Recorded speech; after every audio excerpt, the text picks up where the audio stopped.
আসসালামু আলাইকুম, welcome back to my channel. প্রতিদিনের মতো আবারও একটি কুকিং ভিডিও নিয়ে আসছি। আজকে জানি না কতটুকু রান্না করতে পারবো। আসলে আমি আজকে এতটা অসুস্থ ছিলাম বলার বাইরে। আজকে আমি রান্না করতেই পারি নাই, খানিকটা রান্না আমার হেল্পিং হ্যান্ড করে দিয়েছে। এই সময় আমার এতটা অসহায় লাগতেছিল বলার বাইরে।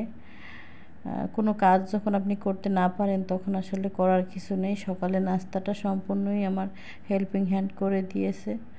আমি কোনো রকমের রান্নাটা বসিয়ে আমি আর দাঁড়াতে পারি নাই। এতটা অসহ্য যন্ত্রণা, হঠাৎ করে পেটে ব্যথা করতেছিল। আসলে সুস্থতা এত বড় একটা নিয়ামত আল্লাহর, অসুস্থ না হইলে বোঝা যায় না।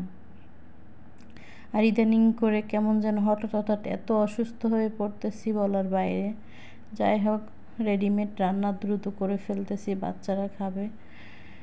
কারণ আমি জানি আমি এতটা অসুস্থ হয়ে পড়ছি যে কোনো রকম একটু রান্না করে রাখি, নয়তো বাচ্চাদের খাবার দাবার কীভাবে কী করব। যাই হোক, এই তো খালাকে বললাম যে খালা আপনি আর কি, যেহেতু সকালের নাস্তাটা আপনি নিজেই করে দিয়েছেন, এইটুকু আমি একটু চেয়ারে বসে বসে করি কোনো রকমের। জাস্ট সব কিছু একবারে দিয়ে ঝোল দিয়ে বসিয়ে দিয়েছি, আর একটু শাক ভাজি করতেছি কোনো রকমের ভাবে। কি করব আসলে, বাসায় যখন এরকমের অসুস্থর মুহূর্তে কাউকে না পাওয়া যায়, এর থেকে আর কষ্ট কিছুই নাই। একা একা বাহিরে থাকা কতটা কষ্টের না, আসলে মা বাবা ভাই বোন কারো সাহায্য পাই না। শ্বশুরবাড়ির থেকে শ্বশুর শাশুড়ি ননদ নন্দাই মানে কারোরই আসলে ওইভাবে কোনো সাহায্য পাই না। দুইটা বাচ্চাকে একা হাতে কিভাবে যে মানুষ করছি একমাত্র আমিই জানি। বড় বাচ্চাটার বেলায় ওর বাবা অনেকটাই হেল্প করছে, কিন্তু ছোটোটার বেলায় আসলে ওর বাবা আর পারে না। কী আর বলবো, একা হাতেই ছোটোটাকে আমি একেবারে সো মাচ টায়ার্ড, কী বলবো বলার বাইরে। এখন করার কিছু নাই, বেবি যেহেতু আমাকেই টেক কেয়ার করতে হবে। আর এই অসুস্থতার মুহূর্তে কাউকে যদি কাছে না পাওয়া যায়, এতটা কষ্ট। দুইটা বাচ্চাকে নিয়ে একসাথে করে নিয়ে তারপর ডাক্তারের কাছে গেলাম।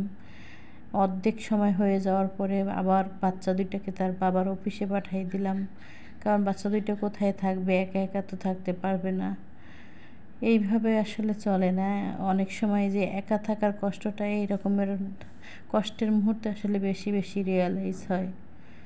যাই হোক, কথা বলতে বলতে আপনাদের সাথে রান্নাটা প্রায় হয়ে যাচ্ছে। আর শাক ভাজি আর শুধু একটু মাংসই আজকে রান্না করছি কোনো রকমভাবে। আর সকালে একটু ডাল রান্না করা হয়েছে, একটু বরবটি ভর্তা, তারপরে গতকালকে ভেজিটেবল ছিল সেটা একটু সুন্দর করে দেওয়া হয়েছে, আর ডিম পোস।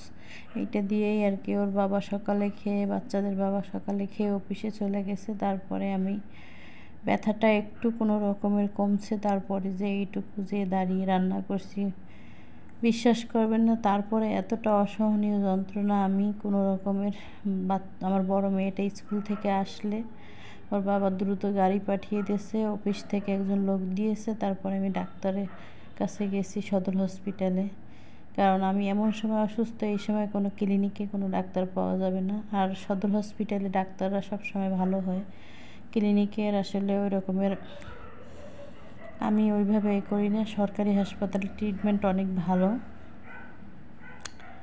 যাই হোক, এই যে রান্নাবান্না হচ্ছে, আর এখনও ডাক্তার অনেকগুলো টেস্ট দিয়েছে, আর খানিকটা করাইছি আজকে টেস্ট। আবার আগামীকাল আমি যাব কিছু টেস্ট করানোর জন্য। তো সবাই দোয়া করবেন তেমন কিছু যেন না হয়, অল্পের ভিতরেই আল্লাহ যেন সুস্থতা দান করেন। আর এবার ঝোল দিয়ে আমি ঢাকা দিয়ে দেবো। আসলে বেশিক্ষণ আমি রান্নাটার পাশে থাকতেই পারি নাই, কোনো রকমভাবে জায়মায় করে দিয়ে রান্নাটা আজকে সারছি। এই তো আজকের কুকিং ভিডিও এইটুকুই। আমি তেমন কোনো ভিডিও কোনো কিছুই আজকে আপলোড দেওয়া, কিছু করা, এগুলো আসলে করতে পারি নাই। আগে নিজের সুস্থতা, তারপরে সব কিছু। তো সন্ধ্যাবেলা মনে হলো এখন একটু ভয়েসটা দিয়ে দেই, তারপরে এডিটিং করে ভিডিওটা আপলোড দিব। তো থ্যাংক ইউ ফর ওয়াচিং। আজকের মতো ভিডিওটা এখানেই শেষ। টাটা, বাই বাই, আল্লাহ হাফেজ।